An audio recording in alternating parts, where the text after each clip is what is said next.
Today, we're going to take a look at some of the various ways that we can style our text. We'll look at using fonts. We'll take a look at using color and letter spacing and size and lots of things like that. Let's open up our editor, and we have the name NetTuts.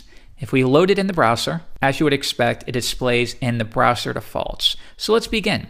I'm going to go to style.css, and I'm going to target all H1s on the page. And the first thing is, to make it easier to read, just for our demo, we're going to set it really tall to 60 pixels. Reload, and why don't we set it even taller, 120. There we are. Next, again, just for the demo, let's align it on the page, like so. And we'll then apply some margin top, just to get a nice layout so that we can have some fun with this. First, you already know how to change the font by doing font family. And here you can see we have lots of options. If we want monospace, this is a good font choice when embedding code. Reload, and now you can see a monospace font is where every single letter is the exact same width. Select these, you can see that that highlighted section is the exact same width each time. Another option is to use something like Helvetica, reload, and if the computer has the Helvetica font installed, it will use that. Another option is Arial, which is almost identical. You probably could barely tell the difference. And we've learned that if we do sans serif, the browser will automatically choose a font of that style. Another option would be to use a generic font like cursive. Reload, and now you're going to get a fancy font. And note that it's not a specific font. It's not the cursive font. It'll simply instruct your browser to use any font that's installed on your computer that matches the cursive style. Now, it's important to note that you're not doing print here. So just because I bought a really amazing font does not mean I can then use it on my website. Because remember, you're not transmitting fonts with your website.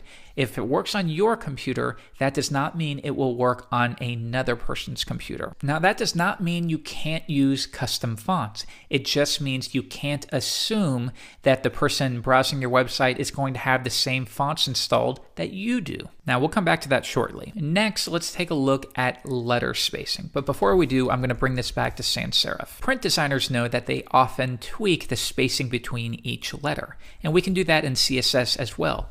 Letter spacing. Now, we can set this to a positive or a negative value. Positive, maybe 5 pixels. You could do something huge, like so. And you can even do a negative value. It's quite common and stylish to do -1, which pushes it together ever so slightly. Remember, depending upon the font size, you may be able to get away with a little more negative spacing. So with an H1, -5 doesn't look that bad. However, if you did P, letter spacing -5, and let's go ahead and add that on, like so, you'll see that that looks awful, of course, because the font size is much lower. So with the P tag, you might even want to keep that to its defaults. I'll go ahead and get rid of that, and the associated paragraph as well. Now next, we of course can adjust the color of our font. So if you'd like to do a grayish color, you can specify it like so. So now we know that we can manipulate the size of our font, the family, the spacing, the color. You can even do things like text transform. And then if we want to set it to uppercase, what this will do is, regardless of the text within your markup, it is going to render it as all caps. Even if this letter is lowercase, it's still going to be rendered as uppercase. Alternatively, we can change this to lowercase, and that's going to do what you would expect. That's a nice little effect when you want to adjust the styling of your entire website. Maybe all headings in the sidebar need to be capital. This is a nice way to do it. Next, let's take a look at just a couple fun CSS3 properties that are just recently becoming available to us in the last year or so. We can use a text shadow. This is pretty fun. Now, this is a little more complicated. It accepts a few values. The first one is going to be the X offset. So why don't we do big values, 5 pixels. The next value will be the Y offset, and we're going to push it down. So when I say 10 pixels, we're pushing a shadow down 10 pixels. The third value is going to be how much blur should there be. Again, I'm going to set that to 10. And the final value is going to be what color. Let's do an obnoxious color like red. If I load the page, now you can see this is pretty neat. Even though it looks bad, we've added a shadow with pure CSS. Up until a couple years ago, web designers had to use images anytime they wanted to do something like this. So it's really fantastic that we can now do this directly in the browser. Now, of course, you would probably want to do a subtler color, maybe black or an off black. Reload, and that's looking better. But here's a nice technique. What if we adjusted this first to 3? Remember, subtlety is always better. Reload. And now you get a slight glow all around. Or if you even want to make the blur a little bit sharper, and we're going to put the y-axis down to 1, you can get a cleaner look. However, if we make it really sharp, you can get the illusion of an outline. So watch what happens if I say text shadow. I'm not going to push it left or right at all, so it's going to remain where it is. But then I'm going to push it down the y-axis 1 pixel worth. And then I want no blur at all, and I'm going to set the color to black. Now watch what happens. Can you see that there is a slight glow below the text? You'll be able to see this easier if I use a big bright color. And now can you see there's a little bit of red underneath? And this is subtle, but it really adds quite a bit to your layout. So for example, if I have a body background of a grayish color, and then I set a text shadow to our text of white, using this technique, you can get kind of a glow in the background, can't you? Let's change this color to black. And now you can see we have black, but a slight outline underneath. If you instead want this little glow to be on top, you can change the y-axis to negative, which means it's going to be pushed up. Reload, and now it's being displayed like so. You can have a lot of fun with this. So if I set it to 5 pixels, reload, now you're getting kind of a side glow. You can do a lot of things too, especially when you can use a comma-separated list of values.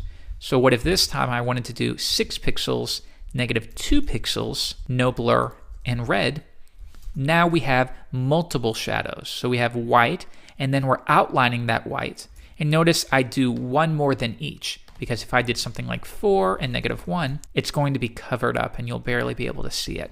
So I'm going to make sure that I outline this white value by putting it 1 pixel more on each side. Why don't we change this from 1 to 2? Anyhow, you can have a lot of fun playing with text shadows. Things like the traditional fire effect that you would create when learning Photoshop, you can actually do that within CSS as well, simply by applying a long list of text shadows. For now, I'm going to bring this back to 0, 1 pixel, 0, white. Again, that's x-axis, y-axis, blur, and color. Now, another option that we have for styling our text is the font variant property. You can change it to things like small caps, where it'll make it a capital, but it'll use small caps. And if you've used Photoshop before, you'll be familiar with this effect. Other values that you might like to use: inherit, which will receive the default font variant from its parent. Most of the time, though, you would only use font variant if you're going to do small caps. Now, let's take a look at how we can use custom fonts, and I'm going to show you the easiest way,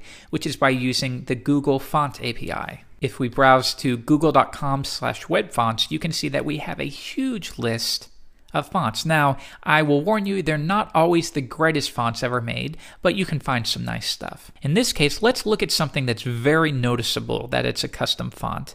So I'm going to scroll down and let's find something maybe like this. This obviously is not a default font. So I'm going to click Quick Use. And if I scroll down, you'll see that it gives us the option of adding a link element to our HTML that links to this font. And then you can see to use it, it's as simple as creating a font family property and passing in the value. Copy this. Next, I'm going to paste it in. And because we're going to be relying on this font, I'm going to place it before my base style sheet. Now you'll note here type equals text/CSS. This is something that you'll see quite a bit, type equals text/CSS. However, it's not important. The browser will default to that anyway, so it's a little bit redundant. You don't need to use it. You could remove it here as well, and you're going to get the exact same effect. All right, so now let's use it within our style sheet. We can go back and copy this sample right here and replace it.